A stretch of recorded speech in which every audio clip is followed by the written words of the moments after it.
Siddhartha Gautama, commonly known as the Buddha, was a spiritual teacher and a philosopher. The title Buddha means the awakened one or the enlightened one. His teachings form the foundation of Buddhism, a profound and influential philosophy and religion. Central to Buddhist teachings are the three marks of existence, which illuminate the nature of life and the human experience. The three marks of existence are Anicca, which means impermanence. This teaches us that everything in the world is in a constant state of change and flux. Dukkha, meaning suffering. This acknowledges that life inherently involves suffering and dissatisfaction. And finally, Anatta, which is non-self, challenging the concept of a fixed, unchanging self or soul. Anatta means that there is no permanent self. To put it simply, it means that you're always changing, just like everything else in the world. According to Buddhism, our self is made up of 5 things which they call the 5 aggregates of clinging. These are our physical body, our form, how we feel about things, our feelings, how we see and understand the world, our perception, our consciousness, which is our awareness, and our thoughts and emotions, our mental formations. But none of these things on their own represent our true unchanging self, because they all change over time. So Anatta doesn't mean no self, but rather no permanent self. It reminds us that nothing in life stays the same forever, including ourselves. Understanding this concept of non-self can help us let go of things and move on in life. It can make us feel free and independent. So here are 6 ways that you can use the idea of non-self to help you move on in life from the wisdom of Buddha. Number 1. Live in the present. Buddha says, "Do not dwell in the past. Do not dream of the future. Concentrate the mind on the present moment." Imagine you have a favorite toy. You really like playing with it, but it's not going to stay the same forever. Just like how your toy changes and gets old, everything in life changes. What happened in the past is done and gone. The future hasn't happened yet, and even the present moment doesn't last forever. Buddhism teaches that people who understand this idea of things changing are ready to let go of the past and not worry too much about the future. They focus on what's happening right now. A lot of us spend time feeling sad about the past or worried about the future. We wish things were different, or we try to control what's going to happen next. But even if we don't think about the past or future too much, we might not be truly living in the present. We might daydream or think about things that aren't real. So, what's real? According to this principle of Anatta, things change all the time, including who we are. Our sense of who we are is made up of many, small, changing parts. When we think too much about the past or dream about the future, we're focusing on things that aren't real anymore or haven't happened yet. Let's look at regrets, for example. We often spend time thinking about mistakes we made in the past and feel bad about them. But according to this idea, the you who made those mistakes has changed since then. You've learned and grown. There's no need to be hard on yourself for the things you did a long time ago. The same goes for wishing things were like they used to be. That's just a daydream, because people and situations change. If you tried to go back to how things were before, it wouldn't work out, because you're not the same anymore. Thinking too much about these daydreams or unrealistic plans takes away from the real life you have now. It's like spending all your time thinking about imaginary things instead of enjoying what's really happening here, in the present. And what about the future? It's good to plan for it, but sometimes we worry too much. We plan every detail, like exactly what job we'll have or what our house will be like. But life doesn't always go exactly as planned. Plus, we change as people and the world changes too. So those super specific plans might not work out. Remember that you're not exactly who you were in the past, and you won't be exactly the same in the future either. This helps you think more realistically. Will the things you're sad about now still matter in the future? Probably not. Will your future self want the same things you do now? Maybe not. Instead of getting caught up in the past or future, ask yourself what you want and what makes you happy right now. This way, you can let go of what's already happened and what might happen, and focus on what's happening right in front of you. Number 2. Embrace change. According to Buddha, everything that has a beginning has an ending. Make your peace with that, and all will be well. One of the most important pieces of wisdom found in Anatta is the benefit of learning to let things go, which is one of the most important steps in moving on. When you consider yourself not a fixed entity, but rather something to grow, evolve, and to keep experiencing, you'll find that changes in your life are not as disastrous or disrupting as they once seemed. Rather, they're to be embraced. Many people find it difficult to deal with changes in their lives. It can be tough when things don't go the way we want them to. Even when we decided to make changes ourselves, it can still be unsettling and take time to get used to. Some people dislike change so much that they try to avoid it completely. For most of us, too many changes happening all at once can be bothersome. However, change can actually be really beneficial for us and is a crucial part of our lives. Most importantly, we can't escape it. It's bound to happen. If we were to take the concept of anatta into account with every single thing we do and think, we would be intimately aware of the fleeting nature of everything. Our biggest problem with change is that it takes away what we'd wanted to keep. Whether it's a job, a person, a house, a neighborhood, a certain item, or a relationship, we cling to what we think makes us happy or improves our life. And it's that act of clinging that makes us so very unprepared for its loss. Think of a child who can't sleep without their favorite nightlight. While the light may be wonderful and comforting, by sleeping with it every single night, the child is setting themselves up for failure were it to ever break down. If, however, the child was told that the light might someday break down and that they should practice sleeping without it, they'd be prepared and thus not inconsolable when this warning eventually does come true. And so it is with most things in life. Ask yourself, what do you depend on and can't imagine your life without? Think of its impermanent nature, and however awful it may seem, imagine your life without it. What would your life be like? And how would you move on? It's not only important to be prepared for losses brought on by change, but it's also important to embrace them. As counterintuitive as it may seem, some things shine brighter through their fleeting nature. Sometimes a relationship ends when it's reached its peak, or a house is sold before there have been any negative memories made inside. Instead of mourning the loss of such things, one can also be thankful for how pure and joyful memories of these things will always remain. Change is beautiful. Be thankful for what was, and prepare for that which will come. Only then can you move on from anything. Number 3. Be grateful.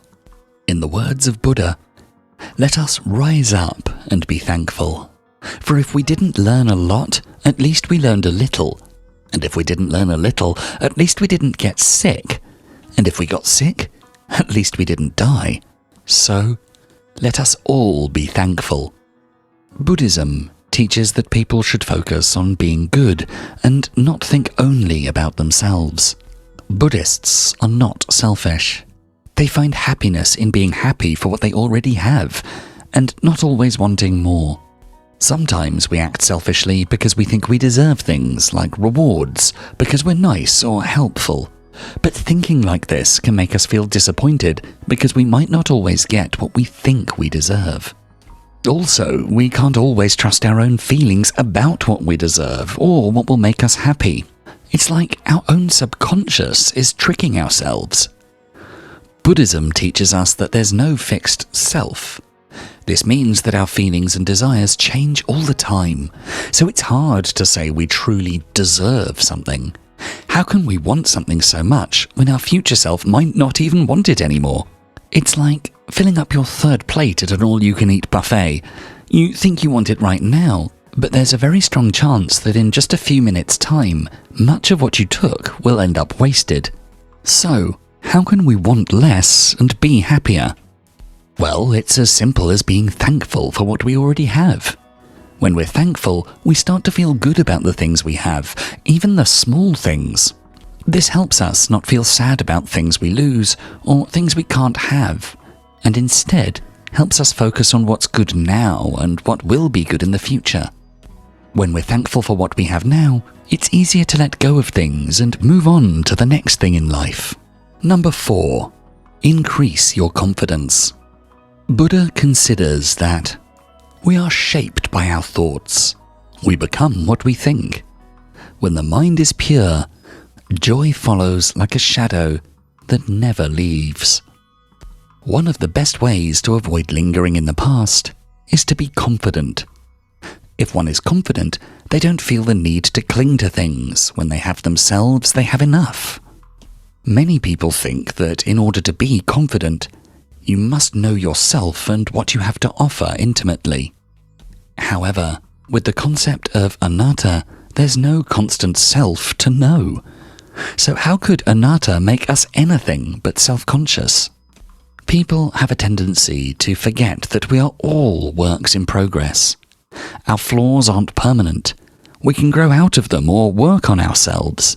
An inability to acknowledge this, which many people have, is detrimental to our ability to improve. What many get wrong is that a tight view of who you are is more like a cage than anything else. In a strict definition, there's no room for growth. If you describe yourself as kind, you imply that you are already kind, and there's nothing you have to do for that status. But by keeping yourself undefined and realizing you change all the time, you have to be kind again and again in order to consider yourself to be so. Moreover, when you define yourself with bad traits, it becomes way harder to quit bad habits. If you're generally considered to be lazy or impulsive, for example, and you start identifying yourself with such traits, you'll have no motivation to change your habits. How could you be less lazy or impulsive if that's just who you are? How are you expected to move on from who you are? Instead, nobody just is. As Anatta makes clear, we're different people from who we used to be, and we will be different people from who we are now in the future. All the ways that we consider ourselves to be can be put to question day after day. Do you want to be kind? Well, what are you going to do today to achieve that title? How will you behave kindly? And do you wish that you weren't lazy? Well, you don't have to be. How can you act today in order not to deserve that label? Now, the idea isn't to deny your flaws or wave away your insecurities. They are there, and you can feel them. That much is certain. The idea is to not let them define you, and not to act accordingly. According to Buddhism, insecurities are unavoidable, but our paralyzing fear when we encounter them is. Insecurities make one feel inadequate, broken, and irredeemable, when, in fact, we are all the very opposite. There is so much room for growth if we allow ourselves to grow instead of cower. So, we should instead embrace our insecurities. We should get to know them, analyze them, and with that knowledge, work on them. Anatta gives you complete freedom to be as you want to be through action and growth. As a result, you'll find that you have complete control over who you are and want to be. Instead of working with what you got, as many put it, You can create yourself. Anything about your personality that you're self-conscious about, you can change, starting now. The confidence, then, should come from your complete freedom to shape yourself. And with the freedom to shape yourself comes the idea that you're not dependent on anything. You can move through this world freely and move on from anything. Number 5. Forgive. To quote Buddha, "Forgive others not because they deserve forgiveness, but because you deserve peace." One of the hardest human practices, some might say, is the practice of forgiving others. It's also one of the biggest reasons people find they can't move on from some past happening, because they hold grudges. Buddhism is famous for offering gentle lessons on kindness, compassion, and forgiveness. But how could they teach us to forgive those that have wronged us when doing so feels so painful and unnatural? If forgiveness is seen as a gift, then why gift it to people who you feel don't deserve it? Buddhism, however, flips this idea of forgiveness on its head. It's wrong to think of forgiveness as something you do for the person you're forgiving. Instead, you should see it as something you do for yourself. Forgiving others is the hardest to do when you care a lot about what you're supposed to be forgiving them for. If you didn't care, forgiving them wouldn't be that hard. So when you don't forgive people for what they've done to you, you implicitly state that this wrongdoing is something that still haunts you. In other words, you're tied to the past. Without the ability to forgive, we wallow in past hurt and pain. It prevents us from living in the present. It occupies us with what we can't change and prevents us from moving on and growing. A Buddhist story describes two men meeting, one of which had been wrongfully imprisoned for years. The other man asks him if he's forgiven his captors since becoming free. The man says no, never. The former man then says, "Then you're not free at all, but still imprisoned." Think back to the concept of Anatta, our ever-changing self. This goes for others as well. The person we blame for our pain is no longer there, and instead some new version of them has appeared. They were, and still are, as incomplete as we ourselves are. They have more to learn and need more room to grow. The person we're mad at isn't a bad person, but simply a fluid person who did something bad once. We can't view them as who they were forever. Just as we are insecure and make our mistakes, so too others. And so, everyone is forever reshaping themselves into something else. Thus, clinging onto our blame is like living in a fantasy. We're obsessed with someone who no longer exists, with a situation that is long over. Forgiveness is the way to move on. This doesn't mean that you render the actions you forgive as harmless or justified. Forgiveness isn't saying that it's okay to have someone treat you like that. Rather, forgiveness can acknowledge how bad something was without wallowing in it. One of the ways you can practice forgiving others is by meditating on those who wronged you. While you're meditating, imagine a version of yourself as one holding on to the grudge, and another version of yourself that's free from that grudge, happy and forgiving. Ask yourself what version you would like to be. If you chose the second, then imagine the person who hurt you. Try to see their perspective. Why did they hurt you? Did they do it intentionally? Why would they want to do that? Hurting somebody is rarely, if ever, just for the sake of hurting. Really try to understand that, and try to understand the person in question. When you find that you can see why they behaved the way they did, then you can overcome it.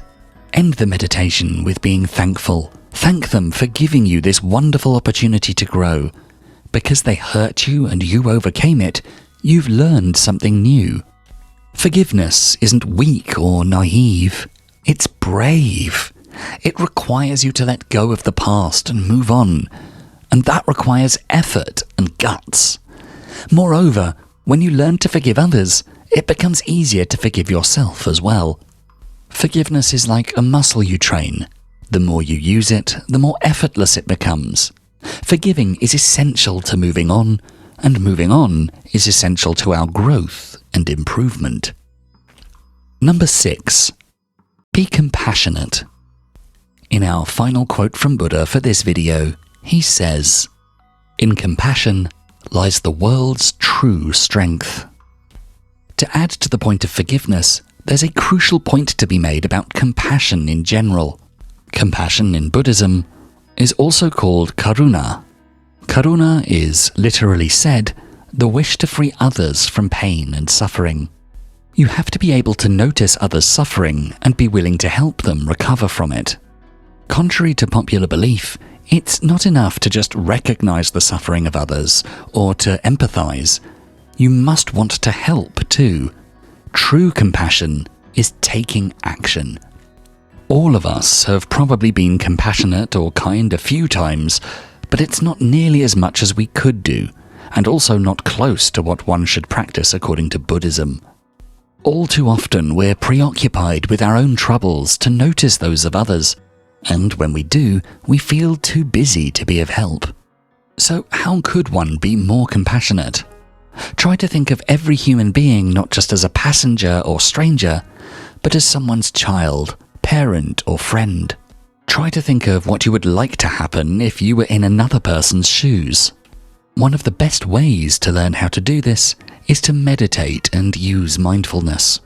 Mindful meditation should help you let go of what preoccupies you and look beyond. It urges one to see the big picture, think objectively, and let go of biases. For example, take a few minutes every day to sit down and think, did I see anyone in need? Could I have helped them? If so, how? Have I been kind today? And how can I be kinder towards others tomorrow? Is there something that prevents me from acting compassionate, and can I change that? Have I judged other people today, and why? What would I feel if I let go of my judgment? These questions might seem simple and obvious, but very few actually take time to consciously think about such things in their day-to-day life, and doing so could do wonders. Karuna is, aside from absolutely necessary for us as a species to survive, one of the greatest motivations to ever exist. You can always relieve someone's suffering or help someone through a tough time. Even when you have nothing else, you have the ability to be there for somebody. Even those who are going through a deep depression can benefit a lot by helping others when someone needs them. It's easier to forget your own pain when confronted by that of someone else, and it also becomes easier to be compassionate towards your own pain after you've been compassionate to another. The more compassion you practice having for others, the more self-compassion you will develop as well. If you enjoyed this video, please make sure to check out our full Philosophies for Life playlist, and for more videos to help you find success and happiness using beautiful philosophical wisdom, don't forget to subscribe. Thanks so much for watching.